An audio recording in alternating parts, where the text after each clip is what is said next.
लोकनेते स्वर्गीय अजितदादा पवार यांची आज जयंती देशभरात वेगवेगळ्या पद्धतीने या ठिकाणी साजरी होताना दिसते आहे। मात्र जळगावच्या अंमळनेर कृषी उत्पन्न बाजार समितीमध्ये आज दादांचा शेतकरी म्हणूनचा या ठिकाणी पुतळा आहे आणि गुलाबी शर्ट मध्ये गुलाबी जॅकेट मध्ये परिधान केलेले हे दादा आता बैलगाडी वर विराजमान होऊन बैलगाडी हाकलताना हा अजितदादांचा स्मारक या ठिकाणी आज उभारण्यात आलेला आहे। औपचारिकरित्या माजी मंत्री अनिल पाटील यांच्या हस्ते यांचं अनावरण झालेलं आहे। या पुतळ्याचं एक वर्णन केलं तर कृषी उत्पन्न बाजार समितीच्या आवारामध्ये बाजार समितीच्या वतीने अनोख्या पद्धतीचं स्मारक या ठिकाणी उभारण्यात आलेलं आहे। दादा बैल हाकलताना दिसत आहे तर दुसरीकडे हमाल आणि मापाडी देखील या ठिकाणी या पुतळ्यामध्ये समावेश करण्यात आलेला आहे। मुख्य हेतू म्हणजे इडापिडा टळो आणि बळीचे राज्य हो असे शेतकरी लोकनेते स्वर्गीय अजितदादा पवार यांची आज जयंतीनिमित्त अनोख्या पद्धतीने हा उपक्रम सोहळा या ठिकाणी पार पडलेला आहे। या संदर्भात बोलण्यासाठी आमदार आहेत। दादा काय सांगाल, अनोखा पुतळ्याचं अनावरण आपल्या या ठिकाणी पार पडलेलं आहे दादांच्या आठवणी जिवंत राहण्यासाठी, काय हे आमच्यासाठी एक आजचा दिवस तसा दुर्भाग्याने आमच्या नशिबी आलेला आहे।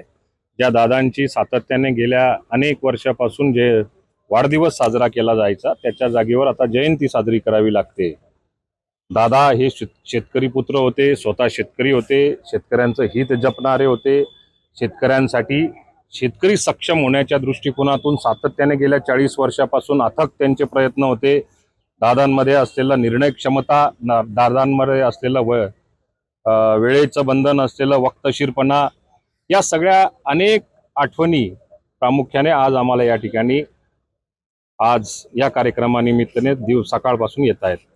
आज हे जे काही या ठिकाणी आम्ही छोटासा कृषी उत्पन्न बाजार समितीच्या माध्यमातून प्रयोग केलेला आहे, ज्या अंमळनेर तालुक्याला पाडळसरे धरणाला जो निधी उभा करण्यासाठी दादांचे अथक असे प्रयत्न होते आणि त्याला यशही आलं। ते पाडळसरे प्रकल्प आज कुठेतरी पूर्णत्वाकडे जातोय। शेतकऱ्यांच्या शेतापर्यंत पाईपलाईनने पाणी पोहोचवण्याचं काम सुद्धा प्रगतीपथावर आहे। येणाऱ्या काळामध्ये याच शेतीमधनं दादांच्या आशीर्वादाने मिळणारं जे पाणी असणार आहे त्याच्यात जे उत्पन्न येईल त्या उत्पन्नाला ज्यावेळेला बाजार समितीमध्ये विकण्यासाठी शेतकरी येईल तर या तैलचित्राकडे किंवा या अनोख्या अशा पुतळ्याकडे बघून शेतकऱ्याला नक्की आठवण येईल की हे जे काही मला मिळतंय ते अजितदादांच्या आशीर्वादाने मिळतंय। म्हणून हा एक छोटासा प्रयोग केला। खरं तर आम्हाला सुनेत्रा वहिनींच्या हस्ते आज हा कार्यक्रम पार पाडायचा होता, परंतु आज जयंतीनिमित्त आम्ही तो कार्यक्रम आजच उरकून घेतलेला आहे। शेतकऱ्यांना अजून सुविधा देण्याच्या दृष्टिकोनातून एक सेतू केंद्र सुद्धा आजपासून कृषी उत्पन्न बाजार समितीमध्ये सुरू होईल की जे शेतकऱ्यांची हेडसाण होते, कुठल्या तरी सेतू केंद्रावर जातात आणि भटकत असतात, आज ते कृषी उत्पन्न बाजार समितीमध्ये सुद्धा त्याची प्रामुख्याने सुरुवात होते। दादा एकीकडे जर विचार केला तर भावनिक हाक देखील, भावनिक पोस्ट देखील या ठिकाणी सुमित्रा पवार यांनी आता ट्विट केलेली आहे की दादा जरी आमच्यामध्ये नसले तरी मात्र त्यांच्या आठवणी आमच्यामध्ये आजही जिवंत आहेत। आतापर्यंत देखील तुम्ही गेल्या अनेक वर्षांपासून दादांसोबत होते, वाढदिवस साजरा करत होते, मात्र आज थेट जयंती साजरी करण्याची ही वेळ आलेली आहे, कशी असणार आहे भावनिक? मी आता सुनेत्रा वहिनींच्या गेल्या 5 महिन्यापासून सातत्याने आमच्यासारखे कार्यकर्ते ज्यावेळेला संपर्कात असतात त्यावेळेला त्यांच्या डोळ्यामध्ये प्रत्येक क्षणाला दादांची आठवण आणि अश्रू असतात। सुनेत्रा वहिनींना काही राजकीय क्षेत्रामध्ये यायचं नव्हतंच आणि त्यांना काही तशी इच्छाही नव्हती, पण अचानक असे दादांच्या जाण्यामुळे त्या राजकीय क्षेत्रात काम करायला लागल्या। परंतु दादांचे काम करण्याची पद्धत, दादांकडनं असलेल्या अपेक्षा, दादांकडनं सांभाळला गेलेला पक्ष, दादांकडे असलेलं विकासाचं धोरण, हे समजा जर का कोणाला तरी पुढे न्यायचं असेल तर सुनेत्रा वहिनींना आम्ही सातत्याने विनंती करतो, आग्रह धरतो की आपल्यावर जरी ही दुःखद घटना आलेली असली तरी सुद्धा महाराष्ट्राला आणि महाराष्ट्रातल्या तमाम जनतेला सांभाळण्याची जबाबदारी ही आपल्यावर आलेली आहे। जरी भावनिक क्षण हा असला तरी सुद्धा दादांनी दिलेली शिकवण घेऊन सुनेत्रा वहिनी चालतील, अशाच आमच्या सगळ्यांच्या त्यांच्याकडनं अपेक्षा आहेत। अजितदादा या ठिकाणी असताना त्यांनी शरद पवारांची भेट घेतलेली होती, कुठेतरी दोन्ही राष्ट्रवादी एकत्र येतील अशी चर्चा देखील त्या ठिकाणी सुरू होती। मात्र आता दोन्ही राष्ट्रवादी एकत्र येतील का हा देखील एक चर्चेचा विषय आहे। कुठेतरी या ठिकाणी वक्तव्य होत आहे की दोन्ही राष्ट्रवादी पुन्हा एकत्र येतील। आज दादांचा जयंती आहे, याबद्दल एक प्रतिक्रिया म्हणून काय असणार? आता दोन्ही राष्ट्रवादी एकत्रीकरणाचा विषय जो आहे सध्या तरी माझ्या मते कुठल्याच पक्षाच्या वरिष्ठांकडनं याविषयीची चर्चा केली जात नाहीये। ज्या दिवशी होईल त्या दिवशी नक्की आपल्याशी चर्चा करेल. निश्चितच आपल्यासोबत सभापती देखील आहे. दादा, काय सांगाल, राज्यातला पहिला शेतकरी पुतळा अजितदादांच्या या ठिकाणी पूर्णाकृती पुतळ्याचं या ठिकाणी अनावरण पार पडलेलं आहे. काय नेमकी संकल्पना होती? आज दादा आपल्यात नाही याचं एक मोठं दुःख आमच्या सगळ्यांच्या मनामध्ये आहे. गेल्या काही दिवसापूर्वी, काही वर्षापूर्वी, 2 वर्षापूर्वी स्वर्गीय अजितदादांनी आमच्या बाजार समितीला बळीराजा प्रवेशद्वार हे नामकरण करण्यासाठी ते बाजार समितीला आलेले होते. आणि बाजार समिती म्हटली म्हणजे शेतकऱ्यांचा कणा. या ठिकाणी येणारा कष्टकरी गोरगरीब शेतकरी याचप्रमाणे उभ्या महाराष्ट्राला माहिती आहे की दादांची प्रतिमा ही एक शेतकरी आणि शेतकऱ्यांप्रती असलेलं त्यांचं कार्य हे उभ्या महाराष्ट्राला माहिती आहे.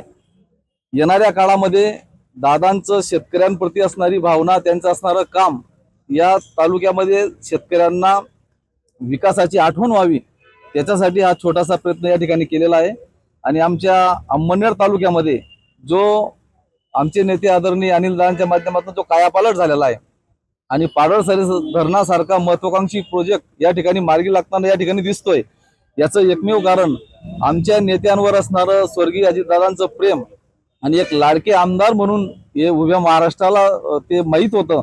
आणि निश्चितच येणाऱ्या काळामध्ये दादांनी या तालुक्याच्या विकासामध्ये केलेलं काम, त्यांचा आशीर्वाद हा तालुका भविष्यात कधी विसरू शकत नाही.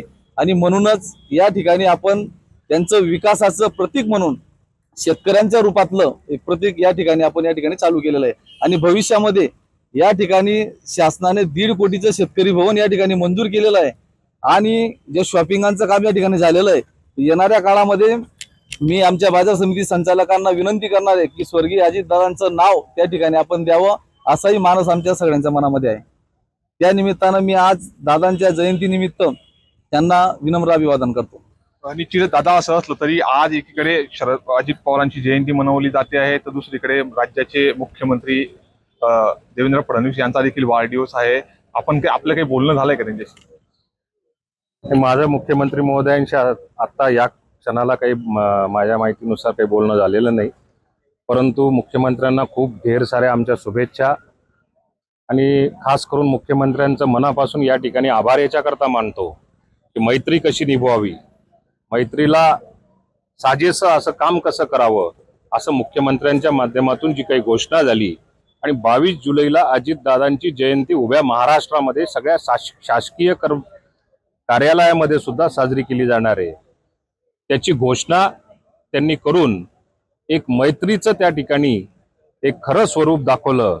म्हणून भारतीय जनता पार्टीचे जरी मुख्यमंत्री असले तरी सुद्धा देवेंद्र फडणवीस साहेब, आम्ही आमची ऋणात राहू इच्छितो की आपण ह्या स्वरूपाचा उपक्रम महाराष्ट्रामध्ये राबवण्याचं या ठिकाणी घोषणा केली. आणि एक अकाळाकरता, कित्येक वर्षाकरता, येणाऱ्या पिढ्यांकरता अजितदादा या जयंतीनिमित्त प्रत्येक कार्यालयामध्ये आठवणीत राहतील, म्हणून त्यांनाही खूप खूप शुभेच्छा.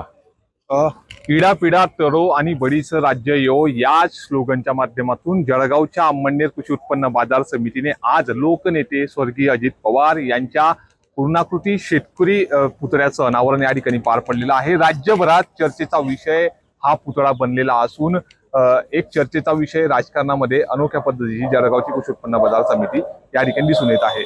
नितीन नांदुरकर, न्यूज 18 मराठी, जळगाव.